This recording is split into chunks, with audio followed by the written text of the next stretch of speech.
Hello, എല്ലാ കൂട്ടുകാർക്കും പുതിയൊരു വീഡിയോയിലേക്ക് വീണ്ടും സ്വാഗതം.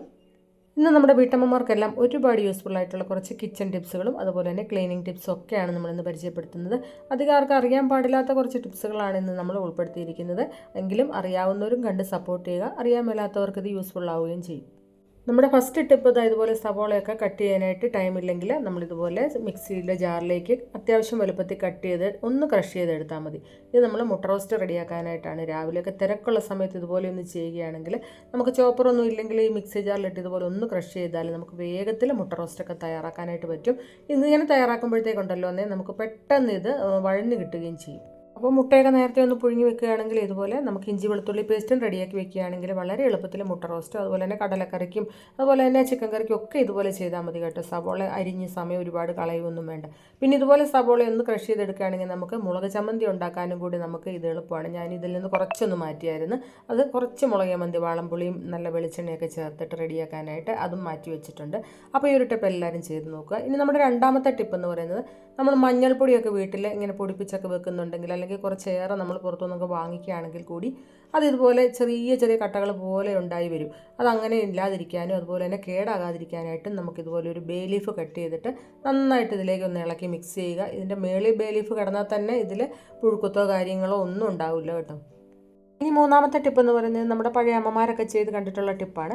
നമ്മൾ തേങ്ങയൊക്കെ പൊട്ടിച്ചതിന് ശേഷം ബാക്കി വരുമ്പോഴത്തേക്ക് അത് നമ്മൾ ഫ്രിഡ്ജിൽ വെച്ചാലും ടേസ്റ്റ് വ്യത്യാസവും കളർ വ്യത്യാസവും ഒക്കെ ഉണ്ടാകും നമ്മൾ പിറ്റേ ദിവസമൊക്കെ എടുക്കുമ്പോഴത്തേക്ക്.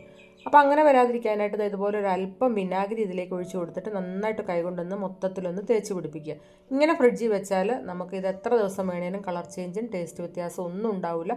പിന്നെ നമ്മൾ ഇത് ഉപയോഗിക്കാൻ നേരത്തുണ്ടല്ലോ ഒന്ന് കഴുകിയിട്ട് വേണം നമ്മൾ ചിരകിയെടുക്കാനായിട്ടൊക്കെ. അത്ര ശ്രദ്ധിച്ചാൽ മതി.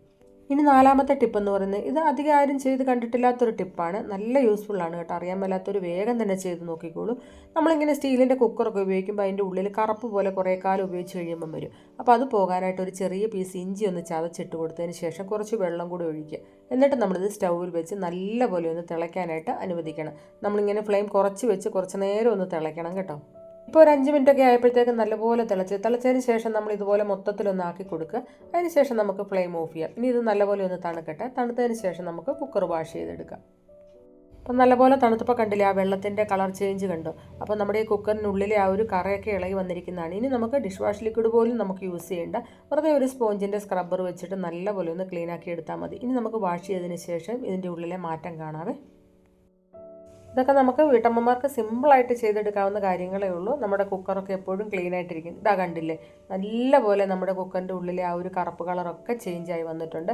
അത്യാവശ്യം നല്ല ക്ലീൻ ആയിട്ടുണ്ട് കണ്ടോ. അപ്പോൾ ഇതുപോലെയൊന്നും അറിയാൻ മേലാത്തവരൊന്ന് ചെയ്ത് നോക്കണേ. ഇനി അഞ്ചാമത്തെ ടിപ്പ് എന്ന് പറയുന്നത്, നമ്മൾ പച്ചമുളകൊക്കെ വാങ്ങിച്ച് കഴിഞ്ഞിട്ട് നമ്മൾ ടിഷ്യൂ പേപ്പറൊക്കെ ഇട്ട് വെച്ച് സ്റ്റോർ ചെയ്താലും എന്തായാലും കുറച്ച് ദിവസം കഴിയുമ്പോൾ അത് ഇതുപോലെ ചീത്തയായി തുടങ്ങും. അപ്പോൾ നമുക്ക് അങ്ങനെ വരാതിരിക്കാനായിട്ട് ഏറ്റവും നല്ലൊരു ടിപ്പെന്ന് പറഞ്ഞാൽ, ഞാനിപ്പോൾ കുറച്ച് ദിവസമായിട്ട് ഇങ്ങനെയാണ് ചെയ്യുന്നത്. ഇതാ ഇപ്പോൾ നമ്മൾ വാങ്ങിച്ചുകൊണ്ട് വന്ന പച്ചമുളക് നന്നായിട്ട് വാഷ് ചെയ്തതിന് ശേഷം അതിൻ്റെ ഉള്ളിൽ അത്യാവശ്യം ചീഞ്ഞതൊക്കെ ഉണ്ടെങ്കിൽ നമ്മളൊന്ന് എടുത്ത് കളയുക. എന്നിട്ട് വാഷ് ചെയ്യുക നല്ലപോലെ. ഇനി നമ്മൾ ക്ലീൻ ചെയ്തെടുത്ത മുളക് നന്നായിട്ടൊന്ന് ഡ്രൈ ആക്കി എടുക്കണം. അത്യാവശ്യം നല്ലൊരു കോട്ടൻ്റെ ടവലിലോ അല്ലെങ്കിൽ ഇതുപോലെ ഒരു ടർക്കി ടവലിലോ എന്തെങ്കിലും വെച്ച് നല്ലപോലെ അതിൻ്റെ ആ വെള്ളത്തിൻ്റെ അംശം ഒന്ന് കളഞ്ഞെടുക്കണം.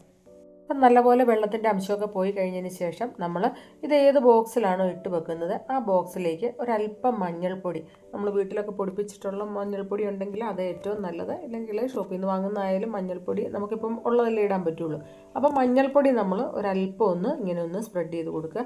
ശേഷം നമ്മൾ ക്ലീനാക്കി ഡ്രൈ ആക്കി വെച്ചിരിക്കുന്ന പച്ചമുളക് ഇട്ട് കൊടുക്കുക. അതിൻ്റെ മുകളിലേക്കും ഇതുപോലെ തന്നെ ഒരല്പം മഞ്ഞൾപ്പൊടി തൂവി നന്നായിട്ട് കൈകൊണ്ടൊന്ന് മിക്സ് ചെയ്തതിന് ശേഷം അടച്ച് നമുക്ക് ഫ്രിഡ്ജിൽ സ്റ്റോർ ചെയ്യാവുന്നതാണ്. ഇങ്ങനെയാണെങ്കിൽ നമുക്ക് എത്ര ദിവസം വേണമെങ്കിലും ഈ പച്ചമുളക് നല്ല ഫ്രഷ് ആയിട്ടിരിക്കും. ട്രൈ ചെയ്ത് നോക്കണേ. ഇനി ആറാമത്തെ ടിപ്പ് കണ്ടാലോ, നമ്മൾ വെളുത്തുള്ളിയൊക്കെ വാങ്ങിച്ചതിന് ശേഷം അത് കുറച്ച് നമ്മൾ ഇഞ്ചി വെളുത്തുള്ളി പേസ്റ്റൊക്കെ ആക്കാനായിട്ട് എടുക്കും. ബാക്കി വരുന്നത് നമ്മൾ വല്ല തോരൻ കറിക്കൊക്കെ എടുക്കാനായിട്ട് വെക്കുന്നത്. എന്തായാലും കുറച്ച് ദിവസം കഴിയുമ്പോൾ അതിനും കളർ ചേഞ്ച് വരും. ചെറിയ ചുവപ്പ് പോലെയൊക്കെ വെളുത്തുള്ളിയിൽ വരും. അപ്പോൾ അങ്ങനെ വരാതിരിക്കാനായിട്ട് നമ്മൾ ഇതുപോലെ ഏകദേശം വെളുത്തുള്ളി അതായത് കൊള്ളാവുന്നൊരു പാത്രം എടുക്കുക. എന്നിട്ട് അതിലേക്ക് കുറച്ച് ഉപ്പ് പൊടി ഇടുക. എന്നിട്ട് നന്നായിട്ടൊന്ന് മിക്സ് ചെയ്യുക. എന്നിട്ട് ഇത് അടച്ച് വെക്കരുത് കേട്ടോ, തുറന്ന് തന്നെ ഇങ്ങനെ വെക്കുക. ഇങ്ങനെ വെക്കുകയാണെങ്കിൽ വെളുത്തുള്ളിയുടെ കളർ ചേഞ്ച് ഒന്നും ഉണ്ടാവില്ല. എത്ര ദിവസം വേണമെങ്കിലും കേടാകാതെ ഫ്രഷ് ആയിട്ട് തന്നെ ഇരിക്കും. ട്രൈ ചെയ്ത് നോക്കണേ. ഇനി നമുക്ക് ഏഴാമത്തെ ടിപ്പ് നോക്കാം. നമ്മൾ ചെറിയ ജീരകം വാങ്ങിച്ച് വെച്ചാൽ ഇത്രയും പെട്ടെന്ന് നമുക്ക് ചീത്തയായി പോവില്ല. എന്നാൽ നമ്മുടെ ഈ പെരുംജീരകം വേഗത്തിൽ ചീത്തയായി പോവും. പൂപ്പൽ പിടിക്കുന്ന ഏറ്റവും പെട്ടെന്ന് നമ്മുടെ ഈ ഒരു പെരുംജീരകമാണ്. അപ്പോൾ അത് നമുക്ക് നന്നായിട്ട് കുറേ കാലം സ്റ്റോർ ചെയ്യാനായിട്ട് പറ്റിയൊരു ടിപ്പാണ്. നമ്മുടെ കയ്യിൽ എത്രത്തോളം പെരിഞ്ജീരകം ഉണ്ടോ അത് ഇതുപോലെ ഒരു പാൻ വെച്ചിട്ട് നമ്മൾ ഒരു മീഡിയം ഫ്ലെയിമിൽ വെച്ച് ഇതൊന്ന് റോസ്റ്റ് ചെയ്തെടുക്കുക. എണ്ണയൊന്നും ഒഴിക്കരുതേ, അല്ലാതെ തന്നെ. അപ്പോൾ അതേ കുറച്ച് സമയം കഴിയുമ്പോഴത്തേക്ക് ഇതൊന്ന് പൊട്ടി വരുന്ന പോലെ നമുക്ക് തോന്നും. ആ സമയത്ത് നമുക്ക് ഫ്ലെയിം ഓഫ് ചെയ്യാം. അതിന് ശേഷം നമുക്കൊന്ന് തണുക്കാനായിട്ട് മാറ്റി വയ്ക്കാം. ഇനിയിപ്പോൾ ഇത് നല്ലപോലെ തണുത്തതിന് ശേഷം നമുക്ക് കുറച്ച് പെരുംജീരകമായിട്ട് തന്നെ വേണമല്ലോ. അതിനായിട്ട് ഞാനൊരു 3-4 സ്പൂണൊന്ന് മാറ്റി വയ്ക്കുന്നുണ്ട്. ഇനി നമ്മൾ ബാക്കി നല്ലപോലെ തണുത്തതിന് ശേഷം ഒരു മിക്സി ജാർ, നല്ലപോലെ ഡ്രൈ ആയ മിക്സി ജാറിൽ വേണം ഇട്ട് കൊടുത്തതിന് ശേഷം ഒന്ന് പൊടിച്ചെടുത്തുകൊണ്ട് വരാൻ. അത്യാവശ്യം ഫൈനായിട്ട് പൊടിച്ചാൽ മതി, ഒരുപാട് അങ്ങ് ഫൈനാക്കണ്ട. ഇതുപോലെ ഒന്ന് ആക്കിയെടുത്തിട്ടുണ്ട്. ഇനിയിപ്പോൾ ഇത് നമുക്ക് ഒരു എയർ ടൈറ്റ് ആയിട്ടുള്ള ബോക്സിലോ അല്ലെങ്കിൽ ചെറിയൊരു ബോട്ടിലോ ഒക്കെ ആക്കി വെക്കാവുന്നതാണ്. എന്നിട്ടിത് ഫ്രിഡ്ജിൽ വെക്കേണ്ട കാര്യമൊന്നുമില്ല, പുറത്ത് തന്നെ വെച്ചാൽ മതി. ഇത് നമുക്ക് ചിക്കൻ കറിക്കോ മുട്ടക്കറിക്കോ കടലക്കറിക്കോ ഒക്കെ യൂസ് ചെയ്യാവുന്നതാണ്. ഇത് നല്ലൊരു ടിപ്പാണ്. അപ്പോൾ ഇങ്ങനെ ചെയ്യുകയാണെങ്കിൽ പെരുംജീരകം നമുക്ക് കുറേ കാലം സ്റ്റോർ ചെയ്യാനായിട്ട് പറ്റും. ഇനി നമ്മുടെ 8ാമത്തെ ടിപ്പ് എന്ന് പറയുന്നത്, നമ്മുടെ കയ്യിൽ ഇതുപോലെ ബസ്മതി റൈസൊക്കെ ഉണ്ടെങ്കിൽ, എൻ്റെ കയ്യിൽ ഇപ്പോൾ കുറച്ചേ ഉള്ളൂ. അപ്പോൾ ഇതുപോലെ നമ്മുടെ കയ്യിൽ എത്രത്തോളം ഉണ്ടോ അത്രയും നമുക്ക് കേടാകാതെയൊക്കെ ഇരിക്കാനായിട്ട്. ബസ്മതി റൈസൊക്കെ കുറച്ച് ദിവസമൊക്കെ ഇരുന്ന് കഴിയുമ്പോൾ അതിലും ഇതുപോലെ തന്നെ കട്ട കെട്ടി ഇങ്ങനെ പുഴുപോലെയൊക്കെ വരും. അങ്ങനെ ഉണ്ടാവാതിരിക്കാനായിട്ട് നമുക്കിതുപോലെ കുറച്ച് ഉപ്പുപൊടി, അതായത് നമ്മുടെ കയ്യിൽ എത്രത്തോളം റൈസ് ഉണ്ടോ അതിനനുസരിച്ച് പൊടി ചേർക്കാം. ഉപ്പുപൊടി ഒന്ന് വിതറി കൊടുത്തതിന് ശേഷം നല്ലപോലെ ഒന്ന് മിക്സ് ചെയ്തിട്ട് അടച്ചു വെച്ചാൽ മതി. എത്ര കാലം വേണേലും ഇതും കേടാകാതെ ഇരുന്നോളും, പ്രാണിയൊന്നും വരില്ല. ഇനി നമുക്ക് 9ാമത്തെ ടിപ്പ് നോക്കിയാലോ. നമ്മുടെ കയ്യിൽ വെള്ളരിക്കയൊക്കെ മുറിച്ചതിന് ശേഷം കുറച്ചൊന്ന് ബാക്കിയുണ്ടെങ്കിൽ നമുക്കൊരു ചെറിയ സാമ്പാറിലൊക്കെ ഇടാനായിട്ട് ഇത്ര മതിയല്ലോ. അങ്ങനെ ഉണ്ടെങ്കിൽ നമ്മളത് ഫ്രിഡ്ജിൽ വെച്ചാലും ചിലപ്പം 2 ദിവസം കഴിയുമ്പോൾ അതങ്ങ് ചീഞ്ഞു പോകും. അപ്പോൾ അങ്ങനെ വരാതിരിക്കാനായിട്ട് നമ്മൾ ഇതുപോലെ ഒരു ശകലം വിനാഗിരി നമ്മളിതുപോലെ ഈ മുറിച്ച ഭാഗത്തൊന്ന് സ്പ്രെഡ് ചെയ്ത് വെക്കുക. ശേഷം നമ്മൾ ഇതുപോലെ ഇത് കൊള്ളാവുന്ന ഒരു ബോക്സിലേക്ക് ഇതുപോലെ ഒന്ന് കമത്തി വെച്ച് കൊടുക്കുക. അടയ്ക്കൊന്നും വേണ്ട, ഇതുപോലെ ഡയറക്റ്റ് ഫ്രിഡ്ജിൽ വെച്ചാൽ മതി. നമുക്ക് 2-3 ദിവസം കഴിയുമ്പോൾ നമുക്കിതെടുത്ത് സാമ്പാറിലൊക്കെ യൂസ് ചെയ്യാം.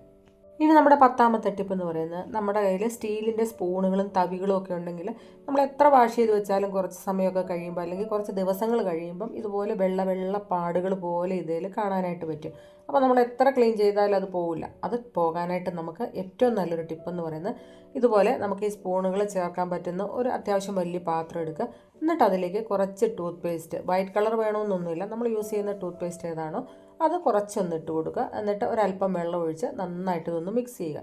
എന്നിട്ട് ഈ സ്പൂണുകളെല്ലാം കൂടെ ഇതിലേക്കൊന്ന് നല്ലപോലെ മിക്സ് ചെയ്തതിന് ശേഷം ഒരു 5 മിനിറ്റ് ഒന്ന് വെയിറ്റ് ചെയ്താൽ മാത്രം മതി. ശേഷം നമുക്ക് സ്ക്രബ്ബർ ഉപയോഗിച്ചൊന്ന് ക്ലീൻ ചെയ്തെടുക്കാം. അപ്പോൾ അത്രയേ ഉള്ളൂ. വളരെ എളുപ്പത്തിൽ നമ്മുടെ സ്റ്റീലിൻ്റെ സ്പൂണുകളും തവികളും ഒക്കെ ക്ലീനാക്കി എടുക്കാൻ പറ്റിയിട്ടുള്ളൊരു ടിപ്പാണിത്.